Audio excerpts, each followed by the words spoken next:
The Politics and Media Show in this very blessed month of Ramadan. Ramadan Mubarak to you. With me, Abdurrahman Jafar, and me, Inayat Banglawala, if you can recognize me without most of my hair. And we have a very packed and special show.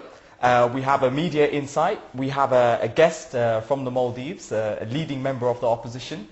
But first and foremost, let's continue with the news update, shall we? Shall we? Well, we'll show a clip. I think we've got a clip of the conference in Manchester. You know that this week is the party conference, Labour Party conference in Manchester, where Gordon Brown made a very important speech today, pitching for the top position of Prime Minister. Well, Sapey also made some kind of speech, is it? Yeah, she said Gordon Brown was lying allegedly, and it's going to be all over tomorrow's papers. She can talk with a husband like hers. Yeah, Abdurrahman can be sued for this. So you're a lawyer, you should realise this. As far as I know, she plays extremely truthful. No, she is. Her husband's. But what we need to put across is that at this Labour Party conference, things didn't go smoothly. I think there were a lot of demonstrators outside. Yeah, I think I was one of them. Do you want to show them the newspaper? Sure. Can we get a close-up of this? This is the Independent from Saturday, and lots of anti-war protesters went down to Manchester, and you see Abdurrahman's photo on the front page there. Because people went for varying reasons. Abdurrahman went there because he felt that the Prime Minister was very pro-Israeli in his position that he adopted over the recent conflict in Lebanon. But there were many other people there demonstrating against the Labour Party and some of the actions of this Prime Minister. So we should have a clip coming up any second now.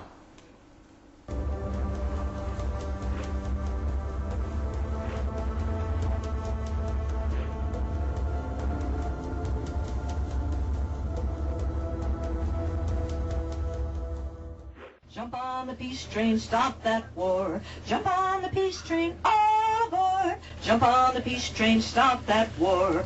Blair, Blair, what do you do? They came in their thousands on the streets of Manchester with a clear message. Protesters demanded for Britain to bring back troops from Iran and Afghanistan, as well as the resignation of Tony Blair. A packed peace train arrived in Manchester with over 680 activists on board. Key speakers including Labour Party veteran Tony Benn and Islam Channel's political editor Yvonne Ridley were amongst them. Police surrounded the area as old, young and people of all faiths stood together in solidarity. Many Muslims took part, calling it a personal jihad. Demonstrators marched around Manchester's Albert Square, passing the GMX building where the Labour Party conference is taking place this year. A petition of several thousand signatures calling for an end of the wars in Iraq and Afghanistan was handed in, along with a resolution urging the National Executive Committee to consider the Labour government's policies. Midway through, demonstrators participated in a mass dying, laying on the ground, their clothes and faces covered in splashes of red paint used as blood, signifying the hundreds and thousands of civilians killed in the British-backed US-led wars. On stage, prominent speakers shared their words, electrifying the crowds. Tony Blair, believed to be in his hotel just across the square where the demonstration was taking place, would have found it impossible to avoid the loud chants, bringing issues like his silence over Israel's brutal summer campaign in Lebanon right to his door. This will be Blair's last Labour conference before he steps down sometime next year. Many people at the demonstration said the Prime Minister's return in office will only be remembered as a time when the British public was fooled, as its leader took the nation to 2 illegal wars. Sabah Zaman, Islam Channel News.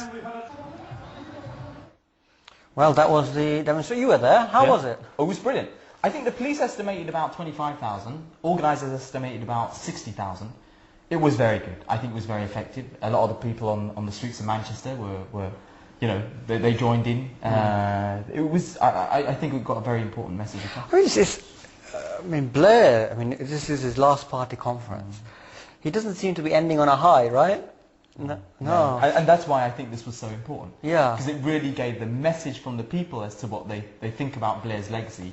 He wants to leave on this stage-managed, you know, glorious balloons and spotlights on him. But we want to, or many people in England want to show the true face of what Tony Blair's legacy has been. Oh, okay. Well, so that's an ongoing story. The conference hasn't finished. It's still going on. and it'll be all over the newspapers tomorrow about this row between Gordon Brown and the alleged comments made by the Prime Minister's wife, Cherie Blair. Off you go. Okay.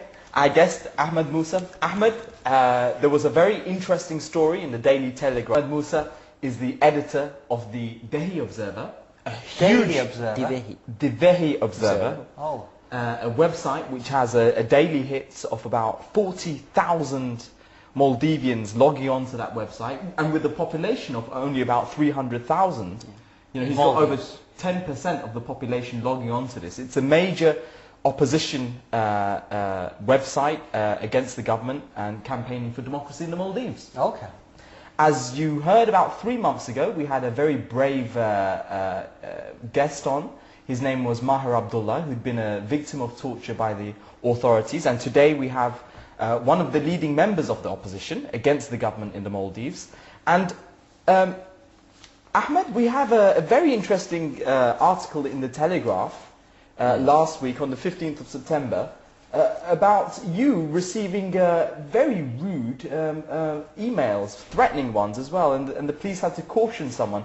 Who exactly was it that sent these emails to you? These the emails came from the internet account of a lady called Husna Latif, who apparently is the wife of the Commissioner of Police in the Maldives, who is directly in charge of all these crimes that's been committed against the people, arbitrary arrests, torture, and even death in custody, like we saw in 2003. And as you can see, our friend Maher even today needs straps to walk and still can't walk properly, and he's got his backbones broken. And so the email is directly from them, and the silly thing was that they had sent it from a home internet account, which was quite easy to trace back to its origin, you know. So the police obviously cautioned her and under the Harassment Act, and that was the story was out last week. Can I ask a question, Ahmed? I mean, the Maldives is the population is overwhelmingly Muslim, right? Why is it that in Maldives you have a government that does treat its own population in this way? I mean, why would, I mean, this is the month of Ramadan, you imagine this is goodwill between all Muslims, and yet we have, in many countries, including the Maldives, governments that aren't particularly caring about their own citizens' welfare. Well, that's true. I mean, they're not concerned about the citizens. In fact, let me put it right. Maldives is one of the few countries in the world that is 100% Muslim. The official religion is Sunni Islam, you know. And we didn't convert yesterday or the last century. We converted in 1153. So that is nearly 850 years of Islam in the Maldives. And I can categorically say that there aren't any Maldivian around who's concerned about their faith or wanting to convert. Although people like us, when we criticize the government, we are given labels like, you know, Christian missionaries, and that we are funded by Christians, and what we are trying to do is spread another religion and get rid of the religious unity in the Maldives. And then overnight we change from that to being radical fundamentalist, terrorists and all the rest of it. So the government, the regime in the Maldives, although it's headed by a cleric who's a graduate of Azhar, he doesn't really implement the teachings of Islam in our country, and it's quite the opposite. He prosecutes Islamic clerics and people who give speeches and talks about. For example, I have a friend, Sheikh Farid, who's a very young cleric and very much loved by the people. When he talked about corruption in politics and in government, he was thrown in jail and, without charge. For over 2 years he was in solitary confinement. And he's also having similar problems like Maher. And not only that, Gayoom has changed the traditional Muslim teachings and traditions that we had. For example, when I was young, before dinner we'd have to recite loudly Tabarak Surat and Yasin and go to prayer and come back before we have our dinner. All that is gone now. You know, all those good things that we had, well, it's gone. And despite being a Muslim, 100% Muslim country, he is the head of preaching Islam. You know, he has a sort of a Supreme Council for Islamic Affairs that controls virtually everything in the country, and nobody can say anything without his permission. And this person who's the head of religion as well, he's been in power for 27 years, but there's not one translation of the Quran in the local language in the Maldives. Well, when he took power in '78, and I must say that it was a sort of he himself admitted that he was holding weapons when he took oath of office. So he had illegal firearms in his possession, which is against the constitution when he took oath of office. So the way myself and a lot of people see it, the start was illegitimate. And he wanted to control the minds of the people. So the translation that existed in the Maldives until then, and for many years, were basically taken off, and he said he will come up with a new translation. In 27 years, he's taken money from Saudi Arabia and lots of Arab countries, enough to print one for every single Maldivian household, but nothing yet. Still no translation. So there is the old translation, and a private company recently produced some, and it got sold quite quickly, but the one that he promised hadn't been delivered. Okay, Ahmed, before we continue with this, we have two callers online, so we need to take their comments and questions. Okay, so do call. I think there are some callers already online. If you just hold on for a minute, should we just go to our guest first? We'll take some more calls. Wrap this up. Now, Ahmed, the previous caller was talking about how he'd been fighting injustice for the past 30 years using a website, and you've been doing something similar. I think you set up your website, the Heavy Observer, in 2003. What was it that really made you do this in 2003? If you could just briefly. Well, Gayoom came to power in '78 on an Islamic ticket. You know, people loved him, people wanted him, and expected a great deal of justice and better public service from him. But what we saw was the other side, the opposite side of him. He just amassed richness and all that. And from the day he became president, he decided that he will oppress all dissent, all voices of dissent. He had total control over media. TV and radio is fully controlled by his government, and the local papers, 3 papers, were all run by his people. And for 25 years, until 2003, the incident where Ivan Nasim was beaten to death by 12 police security people in the jail. The next day, when his friends rioted, they opened fire on them, and 5 more people died and 19 people were injured. We, the public, for the first time, saw these atrocities with our own eyes, and that's what made us, wake up and to face our responsibilities. And that's when I also decided to do what I can to expose the regime. And there was a number of people who did that. And then I left Maldives after giving an interview to the BBC regarding the riots in Male and all these deaths. And then I thought, the best way to reach out to the people, to the local population at this point in time is internet. And since I was, quite familiar with internet, I thought of setting up the website, and that's why I set up the website in 2003. And Ahmed, just quickly, what is you're single-handedly running this website. What is the effects of this website? Well, okay, I may be the sort of the technical person and the editor of it, but I have thousands of people online speaking, or at least online from the Maldives and from across the world. Maldivians, when they hear about anything happening anywhere in the Maldives, I get a nudge and I get the report and we publish it. And when there's sort of an ongoing event, we can do live updates. We have all these people volunteering, going there, risking and taking pictures and all that and sending it. And it's always easier for people to make decisions when they're informed. And as far as I'm concerned, according to our research and analysis, 95% of internet users do visit the website. And for the first time, they've seen pictures that they've never seen before, like the pictures after the killings, after shootings in jail in 2003.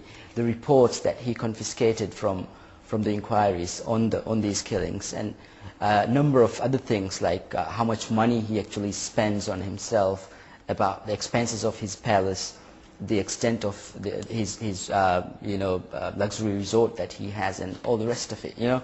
And of course the pressure has been there. The people have woken up, and we've actually even changed his name. People call him something called Gorabo now, which is like the lowest of the lowest of the people. And of course also the pressure has made him release a number of key political activists. For example, Jennifer Lateef was sentenced for 10 years for wearing a t-shirt that said "Stop Police Brutality." But after a year, after a lot of pressure from the international community and local, she's been released. And we also got Muhammad Nasheed, the chairman of our party, who was arrested for simply sitting in the middle of a square. And charged with terrorism for that. Charged with terrorism and, you know, everything under the sun. Everything he had done in his entire adulthood had been a crime, but he's been released as well. Well, that's good news. Good news, and let's... We're going to have to wrap up and thank our guests for today. But I think she made some lovely points about the way to, if people are angry with government policy, then okay, change it by participating more in the mainstream, just as you've been trying to in Maldives, where you're trying to get a change in the system. I've got a point to make as well.